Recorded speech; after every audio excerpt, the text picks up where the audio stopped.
बस एक निवेदन सबसे करना चाहूंगा, जितने लोग आस्था चैनल पर सुन रहे हैं, जितने फेसबुक यूट्यूब पर सुन रहे हैं और जितने बैतुल की पावन धरा पर श्रवण कर रहे हैं, उनसे एक बात कहूंगा। आपको लगता है कि केवल टेंशन में आप रहते हो, आपको लगता है कि चिंता में आप रहते हो। शिव महापुराण की कथा कहती है मानव का शरीर मिला है, चिंता हर एक मानव के जीवन में रहेगी, टेंशन हर एक मनुष्य के जीवन में रहेगा। और शिव महापुराण की कथा कहती है कि जैसे भगवान कृष्ण रुक्मणी को बार बार समझाते थे, उसी तरह अगर जीवन में कोई टेंशन आए, समस्या आए, तो शिव महापुराण की कथा भी बार बार समझाने का काम करती है कि ये जीवन में आएगा जरूर, पर निकल जाए। दुख आएगा, जीवन में समस्या आएगी, ऐसा नहीं कि समस्या नहीं आएगी, आएगी। मानव का शरीर है तो समस्या तो रहना है।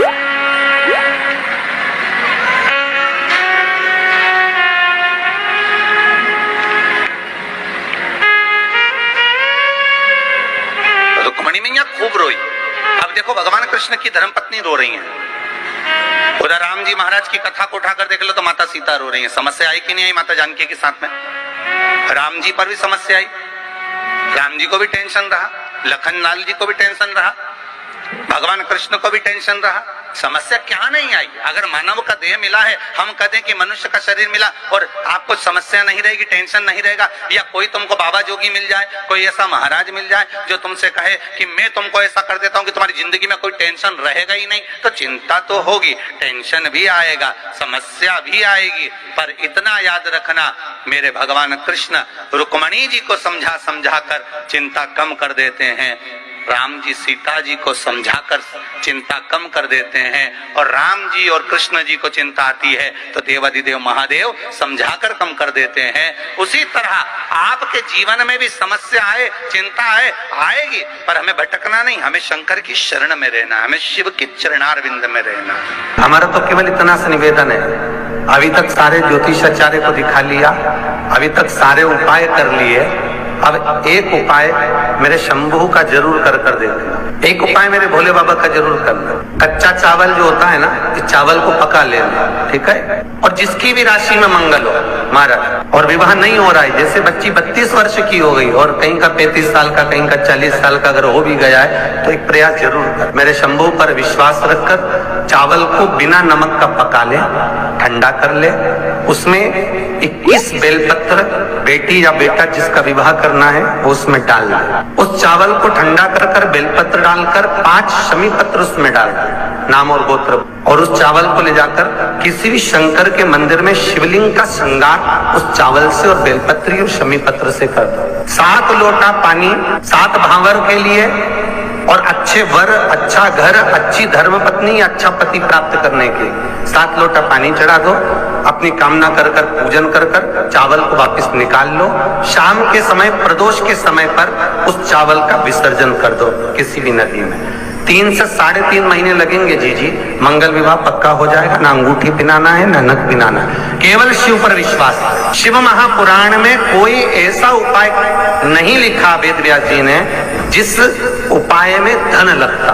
पूरी कथा पूरी निकाल कर सुनिएगा, जब से कथा बाच रहे हैं लगभग 20-22 साल में, आप पूरी कथा कोई सी भी निकाल कर देखिए, यूट्यूब पर सब कथा डली हुई है। कभी कोई उपाय वेद व्यास जी ने ऐसा वर्णन नहीं करा जिसमें तुम्हारा 50,000, 25,000, 10,000, 20,000, 5,000, 2,000, 10,000 कहीं खर्च हो। बस केवल एक खर्चा जरूर है, वो तुम्हारे मन का खर्चा है, और इस चित्त वृत्ति को शंकर में लगाना है, विश्वास रखकर शिव का अनुमोदन करना। सूर्य को 3 अर्घ होते हैं, एक लाल चंदन का अर्घ कार्य की सिद्धि के लिए सूर्य नारायण को दिया जाता है, एक काली मिर्ची के पानी का अर्घ। जब आप कोई एग्जाम में बैठ रहे हैं, कोई परीक्षा में बैठ रहे हैं और आपको उसमें उत्तीर्णता चाहिए, या मेरा ये काम सफल चाहिए, या अदालत में केस चल रहा है उसको निपटाना है, तो काली मिर्ची के जल से सूर्य को अर्घ दी जाती है, तो उस जल के अर्घ से व्यक्ति का काम तुरंत 1.5 महीने के अंदर सफल हो जाता है। काली मिर्ची के अर्घ का इतना प्रमाण। तीसरे नंबर पर है बेलपत्री के जल का अर्घ, सूर्य को दिया जाता है। बेलपत्री के जल का अर्घ कौन देता है? जो बहुत बीमार पड़ा रहता है, जिसको कुछ ना कुछ शारीरिक कष्ट चलता रहे, कभी घुटना, कभी कमर, कभी पेट, कभी ब्लड प्रेशर, कभी शुगर, कुछ ना कुछ चलती रहे, तो वो लगातार 1 महीना बेलपत्री के पानी का अर्घ सूर्य को देता रहे, उसको रोग से निवारण हो जाता है, रोग से मुक्ति। सूर्य अर्घ क्यों प्रधान?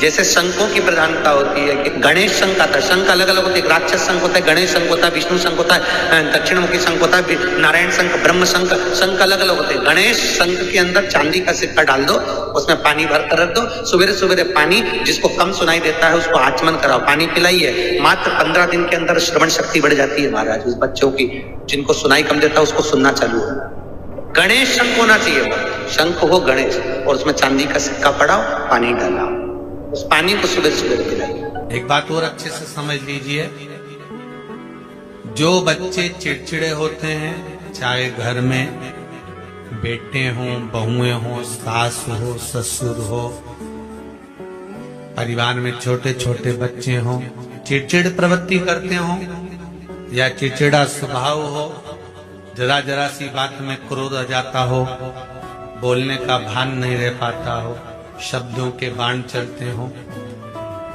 तो महाराज प्रदोष के दिन, प्रदोष काल में बेलपत्री के पेड़ के नीचे एक जो पत्ता आपके पास में हो, पान का मिल जाए तो पान का, पीपल का मिल जाए तो पीपल का, बेलपत्र का मिल जाए तो बेलपत्र का, उस पत्ते पर मात्र थोड़ा सा शहद और 7 दाने चावल के रखकर घी का दिया लगा दो महाराज, और थोड़ा सा जल हाथ की अंजलि में लेकर भगवान देवाधिदेव महादेव का स्मरण कर कर कि इस बेलपत्री के वृक्ष के नीचे माता लक्ष्मी, पार्वती, सरस्वती विराजमान है।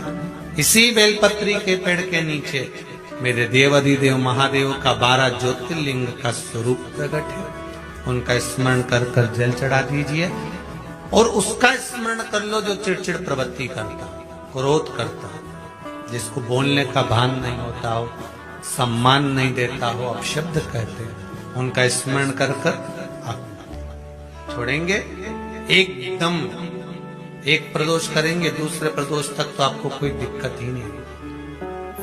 2-3 प्रदोष कर कर देखिए, बाबा कृपा करें। जया विषहरा श्यामली बारी, जिसको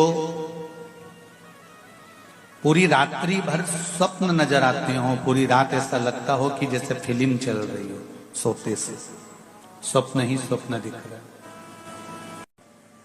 रात में चावल की कटोरी, एक बाटकी में, कटोरी में थोड़ा सा चावल, कहीं पर भी कक्ष में जहां सोते हो उस भूमि पर कहीं पर भी रखकर जया, साथ में बोलेंगे शिव जी की 5 बेटियों का नाम, जया विषहरा श्यामली बारी दौतली देव, ये 5 बेटियों का नाम लेकर शंकर भगवान की उस कटोरी का स्पर्श कर कर रात्रि को आराम से सोइए।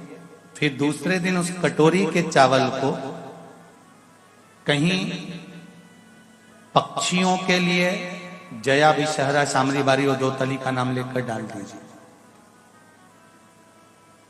थोड़ा सा चावल लेना, ज्यादा नहीं। महाराज स्वप्न में अगर पूरी फिल्म जैसा चरित्र चलता हो, रात भर एक सपना पूरा हुआ, दूसरा आ गया, दूसरा पूरा हुआ, तीसरा आ गया, तीसरा पूरा हुआ, चौथा आ गया, रात भर जो स्वप्न ही स्वप्न दिखते हैं, तो वो पूर्ण रात्रि के स्वप्न दिखना बंद हो जाएंगे और नींद बाबा देवाधिदेव महादेव की कृपा से अवश्य। पर तार फैलाओ तो स्विच भी लगाना, बात ध्यान रखना, जरा दिल से करिए शिव की बात।